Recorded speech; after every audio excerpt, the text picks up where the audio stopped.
ভালো পারেন, তাই না? এখন কেন এটা মিডল টার্ম হলো, তার কারণ হচ্ছে, দেখুন, একটা সমীকরণ যদি এমন হয়, এইখানে যে ঘাতটা থাকবে পরবর্তী, এখানে যে চলকটা থাকবে চলকের উপরে, এখানে এম আছে, এখানে এক্স থাকতে পারে, এখানে এ থাকতে পারে, যে কোনো কিছু থাকতে পারে, ঠিক আছে? তাহলে এই চলকের মান যা হবে, পরবর্তী চলকের মান তার অর্ধেক হবে। তাহলে এখানে টু আছে, এখানে টু আছে, তার পরবর্তী চলকের ঘাত কত আছে? ওয়ান আছে। কিছু নাই মানে হচ্ছে ওয়ান। তাহলে টু কে যদি আমরা অর্ধেক করি, তার মানে দুই দিয়ে ভাগ করি, তাহলে কত পাচ্ছি? ওয়ান। দুই দুইয়ের ভেতরে একবার যায়। তাহলে মিডল টার্ম এটা আমরা বুঝবো কিভাবে, বা বুঝতে পারবো কিভাবে? প্রথম যে চলকটা থাকবে তার যে ঘাত থাকবে তার পরবর্তী ঘাত অর্ধেক হবে এবং লাস্টে কোনো চলক থাকবে না, তাহলে সেটাকে আমরা মিডল টার্ম করতে পারবো। ঠিক আছে? অনেকে অ্যান্সার করে দিচ্ছে। আমরা বেসিকটাও দেখবো, আবার শর্টকাটটাও দেখবো। শর্টকাটটাও দেখবো। আমরা একটু শর্টকাটটা আগে দেখি।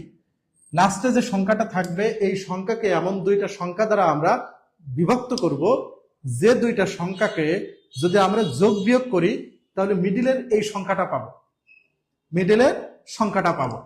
তাহলে 15কে যদি আমরা উৎপাদকে বিশ্লেষণ করি, অর্থাৎ কোন কোন সংখ্যা দ্বারা একে বিভাজন হচ্ছে, এরকম সংখ্যা দ্বারা, তা 3 5 15, তাহলে 3 5 15। তাহলে আমার কি বানাতে হবে? 8 বানাতে হবে যোগ বিয়োগ করে।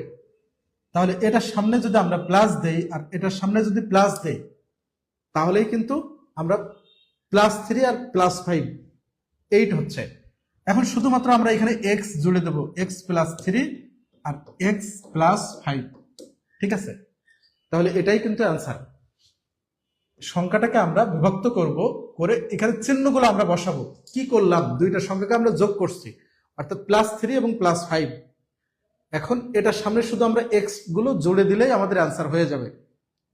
ঠিক আছে? এটা কিন্তু বেসিক থেকেই এই শর্টকাটগুলো আসে। ঠিক আছে?